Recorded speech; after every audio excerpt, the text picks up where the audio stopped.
But we're not done quite yet in the Western Conference Finals. A third consecutive overtime game in the Eastern Conference Finals on the ice in the Stanley Cup postseason, and a ton of Major League Baseball to recap after Memorial Day weekend as well. A lot to get to here, DRS, in these 3 hours up until 11 a.m. Eastern. Clap your hands, everybody. Why is that? We're going to have more basketball in the Western Conference, and we love to see it, even though I did think the Mavericks would wrap it up last night. But as I told you repeatedly, Ben, I was hoping that wasn't the case. But having said that, I crowed a lot yesterday about triple-double. Luka Doncic got his. I had a 50-1 same-game parlay that involved a triple-double for Anthony Edwards and came up one assist short of getting that 50-1 parlay yesterday. So tough scene, but I sort of feel vindicated because I kept saying he's going to be on the verge of doing it all. He did it last night. Just needed one more assist. Couldn't get it, but a great performance for the T-Wolves, and we're headed back to Minneapolis. DRS, in the business of sports handicapping, it's hard to pat yourself on the back because you hit nearly as often as you miss. So if you celebrate, then you must degrade at the same time. It can't be just highlighting the good, but letting go of the bad. So I'm not going to necessarily pat ourselves on the back, but I will say I think we were pretty spot on overall in the handicap of game number 4 of the Western Conference Finals last night in Texas. The Mavericks up 3-0 entering game number 4. Minnesota trying to stave off elimination and keep this season and this series afloat to head back to the Twin Cities.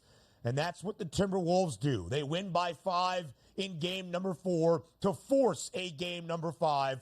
105-100 outright as a short 1.5-point underdog on the road in Dallas. For the first time in this series, Minnesota wins a basketball game for the first time in this series. The total of 211 does stay under. And Anthony Edwards and Karl-Anthony Towns found their groove last night. Cat big in the second half to the tune of 25. Anthony Edwards scores 29. Both players over their points prop. They combine for 54 as Minnesota wins its first game in the WCF. A 3-1 series lead now for Dallas, but the Timberwolves victorious 105-100. We were waiting on Cat. We were waiting on the big guy to do some big things. And midway through the fourth quarter, back-to-back possessions, draining triple and then another triple here, which gave the Timberwolves back the lead for good. And that 105-100 victory, Anthony Edwards also 29, 10, and 9. Oh, I hate to say that 9 assists would have been a magnificent performance, but we were waiting on the two superstars to show up. They did that. More basketball here. And Anthony Edwards said it best in the post-game press conference again. Michael Parsons is sitting there. Hey, man, I see you got some shoes on. I'm going to bring you some real nice shoes for game number 6. We'll see you back here. Would love to see a game 6 in this series. I'm not going to lie.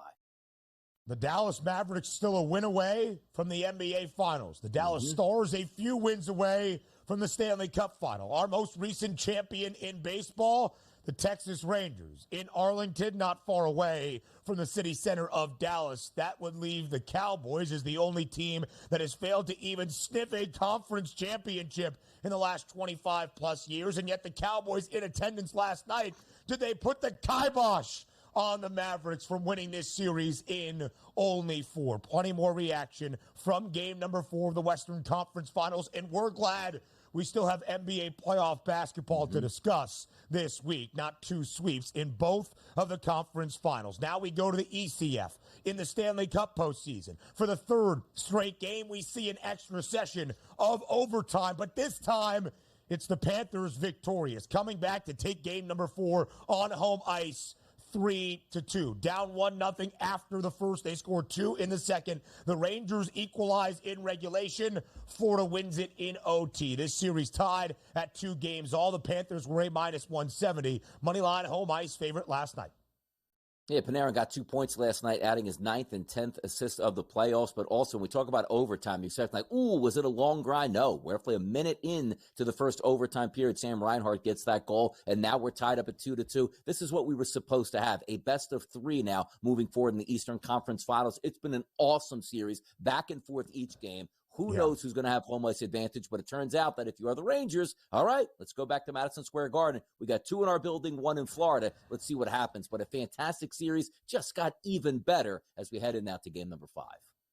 Yeah, it's going to be tight all throughout. Tied at 2-all. We head back to Madison Square Garden in just a few nights, as Donnie alluded to, for game number 5 of the Eastern Conference Finals. Now to Major League Baseball. A doubleheader yesterday up in Queens at Citi Field after a postponement on Monday due to weather between the Dodgers and the Mets. LA entering this midweek set, losers of 5 in a row. That came to a halt yesterday. The Mets cannot hold on to a lead. In the first game of the doubleheader, Freddie Freeman, a 2-run shot in the 10th as the Dodgers tied it in the 9th to send it to extras. LA wins game 1, 5-2. LA wins game 2, 3-0 behind a couple of long balls that started early and often with Will Smith.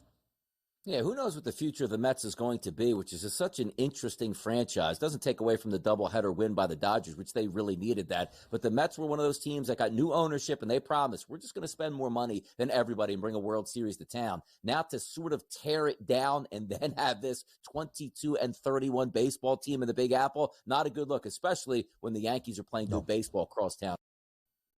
A triple header of WNBA action last night. Caitlin Clark and the Indiana Fever etched their first win of the season and her WNBA career over the weekend in LA against the Sparks. Last night in Indy against the Sparks, it was a hot shooting night for Los Angeles. 14 of 23 from deep, and despite a 30-point performance from Caitlin Clark that saw 3 steals, 3 blocks, 6 boards, and 5 dimes, and 3 made triples, 30 points, her career high. The Sparks win outright as an underdog of 5.5 points on the road, 88-82. It's one of the few sports that you're going to take a look at right now and say, we don't even care what the record for the Fever is. We just want to watch Caitlin Clark play. She's getting better on a night-to-night basis, dropping 30 points last night. Eventually, those wins will come, but I think we're all enjoying just watching her play the game right now. 6 dimes, 5 boards. I flipped those off, but she filled up the stat sheet. Aaliyah Boston, 17 points as well. I watched the entirety of the fourth quarter. I'll just say some questionable coaching decisions and offensive structure for Indiana with 2 all-world and number 1 overall picks in the last 2 years. The Connecticut Sun, the best team in the WNBA at this moment. They remain unbeaten, a perfect 6-0 for Connecticut after they hammer, and I mean hammer, the Phoenix Mercury last night at home, 70-47. Connecticut easily covers as a 7.5-point home favorite. Staying easily under the total as well. Hey, man, the WNBA is going to be here all summer long, so get used to us giving those updates to you, and we'll see if we can get some of that good basketball action. Connecticut off to a 6-0 start. The Seattle Storm win on the road in Chicago as a 2.5-point favorite, covering as well. Been a big offseason of optimism for the Houston Texans. Nico Collins now inking a contract extension, 3 years, $72.75 million. Everybody in C.J. Stroud's wide receiving core is happy. Look, everybody's happy at the wide receiver position unless you reside in Cincinnati, who you feel like you don't need to pay any of your wide receivers, even if they don't show up to the first day of OTAs. Trouble brewing in Cincinnati. Every other wide receiver getting paid. Nobody in Cincinnati. Time to fade those Bengals. Jamar Chase, T. Higgins have not been there for OTAs. French Open wouldn't be a 7-7 without a French Open recap. Novak Djokovic rolls in straight sets in his opening round, seeking his 25th Grand Slam. Donnie, thoughts? I mean, imagine playing a sport on clay. I mean, what is this? What are we talking about here? Pottery making in Paris. We go to Game 4 of the Western Conference Finals now.